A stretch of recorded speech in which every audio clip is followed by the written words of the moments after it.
Hi friends, welcome back to my YouTube channel. അപ്പോൾ ബോച്ചെ ഹണി റോസ് വിവാദത്തിന് ശേഷം വീണ്ടും ഒരു വിവാദം കൂടി വരുന്നു. അതായത് നമ്മുടെ മഞ്ജു വാര്യർ സനൽകുമാർ ശശിധരൻ വിവാദത്തിനെ കുറിച്ചാണ് ഞാൻ ഈ പറഞ്ഞത്. ഇനി ബോച്ചയ്ക്ക് ശേഷം സനൽകുമാർ ശശിധരൻ ജയിലിലേക്ക് പോകാൻ സാധ്യതയുണ്ടോ ഇല്ലയോ എന്ന് നമുക്ക് ഈ വീഡിയോയിലൂടെ കാണാം. സ്ത്രീത്വത്തെ അപമാനിച്ചെന്ന പരാതിയിൽ സംവിധായകൻ സനൽകുമാർ ശശിധരനെതിരെ കേസ്. പ്രമുഖ നടിയുടെ പരാതിയിലാണ് എറണാകുളം എളമക്കര പോലീസ് കേസെടുത്തത്. ഈ പ്രമുഖ നടി ആരാണെന്ന് എല്ലാവർക്കും അറിയാലോ. ആരാണ്? നമ്മുടെ മഞ്ജു വാര്യർ. ഇത് ഞാൻ പറയുന്നതല്ല, എല്ലാ മാധ്യമങ്ങളിലും എന്ന് വെച്ചാൽ സമൂഹ മാധ്യമങ്ങളിലെല്ലാം വൈറലാണ്. പുള്ളിക്കാരൻ തന്നെ കുറച്ച് ഫേസ്ബുക്ക് പോസ്റ്റ് ഇട്ട് വൈറലാക്കിയിട്ടുണ്ടല്ലോ. പിന്നെ ഞാൻ പറഞ്ഞ എന്താ അല്ലേ? സമൂഹ മാധ്യമങ്ങളിലൂടെ അപകീർത്തികരമായ കാര്യങ്ങൾ പങ്കുവച്ചതിനാണ് കേസ്. എറണാകുളം എളമക്കര പോലീസാണ് കേസെടുത്തത്. 2022 ഇതേ നടിയുടെ പരാതിയിൽ സനൽകുമാറിനെതിരെ പോലീസ് കേസെടുത്തിരുന്നു. അതിന് പിന്നാലെ ഇത്തരത്തിലുള്ള പരാമർശങ്ങൾ സനൽകുമാർ ഒഴിവാക്കിയിരുന്നു. പിന്നീട് വീണ്ടും ഇതേ നടിക്കെതിരെ ഫേസ്ബുക്കിലും മറ്റു ചിത്രങ്ങൾ പങ്കുവെച്ചുകൊണ്ട് രംഗത്തെത്തുകയുണ്ടായി. പശ്ചാത്തലത്തിലാണ് നടി വീണ്ടും പോലീസിൽ പരാതി നൽകുന്നത്.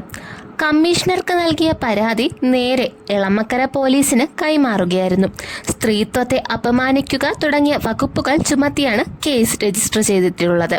ഇയാൾക്കെതിരെ കൂടുതൽ നടപടികൾ സ്വീകരിക്കാനാണ് നിലവിൽ പോലീസ് തീരുമാനിച്ചിരിക്കുന്നത്. അതിൽ നിന്ന് തന്നെ നമുക്ക് മനസ്സിലാകാം സനൽകുമാർ ശശിധരനും ബോച്ചയ്ക്ക് ശേഷം ജയിലിലേക്ക് പോകാനുള്ള സാധ്യതയുണ്ട്. ഈ ഇത്രയും വിവാദമായ സനൽകുമാർ ശശിധരൻ്റെ ഫേസ്ബുക്ക് പോസ്റ്റ് എന്താണെന്ന് നമുക്കൊന്ന് നോക്കിയാലോ. 3 ദിവസം മുമ്പാണ്, അതായത് ഇന്നേക്ക് 3 ദിവസം മുമ്പാണ് ഈ പോസ്റ്റ് പുള്ളിക്കാരൻ ഇടുന്നത്. അത് ഞാനൊന്ന് വായിച്ച് കേൾപ്പിക്കാം. സമൂഹം ഒരു തമാശയാണ്, അങ്ങനെ ഒന്ന് നിലനിൽക്കുന്നത് തന്നെയില്ല എന്ന് തോന്നും ചിലപ്പോൾ. എൻ്റെയോ നിൻ്റെയോ എന്നുള്ളത് മാറ്റിവെച്ചാലും ഞാൻ പുറത്തുവിട്ട സംഭാഷണത്തിൽ 2 മനുഷ്യരാണല്ലോ ഉള്ളത്. അത് ആരോ ആയിക്കോട്ടെ, ഒരു സ്ത്രീയെ അവൾക്ക് ഇഷ്ടമുള്ളയാളോട് സംസാരിക്കാൻ അനുവദിക്കില്ല എന്നും അതിന് ശ്രമിച്ചാൽ ആ സ്ത്രീയുടെയും മകളുടെയും ജീവന് ഭീഷണിയാകുമെന്നുമാണല്ലോ പ്രധാനമായും അതിലുള്ളത്. അതാരാണെന്ന് ബോധമുള്ള സമൂഹം ചോദിക്കണ്ടേ? അതിൽ സത്യമുണ്ടോ എന്ന് അന്വേഷിക്കണ്ടേ? ഞാൻ പൊതുസമൂഹത്തെ പറ്റിക്കുകയാണ് എന്ന് വാദിച്ചാൽ പോലും അതിൻ്റെ സത്യാവസ്ഥ തിരക്കി പോകാൻ ഒരു സമൂഹവും തയ്യാറാവേണ്ടതില്ലേ? നീ പറഞ്ഞത് ശരി തന്നെയാണ്. ഇതൊരു പാഴ് സമൂഹമാണ്. ഞാൻ തോൽവി സമ്മതിച്ചു. മുൻപ് നിന്റെ മൗനം എന്നിൽ ഉണർത്തിയിരുന്ന വികാരം കോപമായിരുന്നു. ഇപ്പോൾ ഭയവും ആധിയുമാണ്. നിന്നെ ഓർക്കുമ്പോൾ ഉള്ളിലാളുന്ന തീ കാരണം എഴുതാതിരിക്കാൻ കഴിയുന്നില്ല. കടലാസ് വഞ്ചി പുഴയിൽ ഒഴുക്കിവിടും പോലെ നിന്നിലേക്ക് എത്തുമായിരിക്കും എന്ന പ്രതീക്ഷയിൽ എന്തൊക്കെയോ കുറിക്കുന്നു. നമ്മുടെ പ്രണയം ഇങ്ങനെ പൊതുസമൂഹത്തിൽ വിളിച്ചു പറയേണ്ടി വരുന്നതിൽ എനിക്ക് സങ്കടമുണ്ട്. പക്ഷെ മറ്റെന്താണ് വഴി? എന്താണ് ഈ ലോകം ഇത്ര ക്രൂരമായി പോകുന്നതിൻ്റെ കാരണം?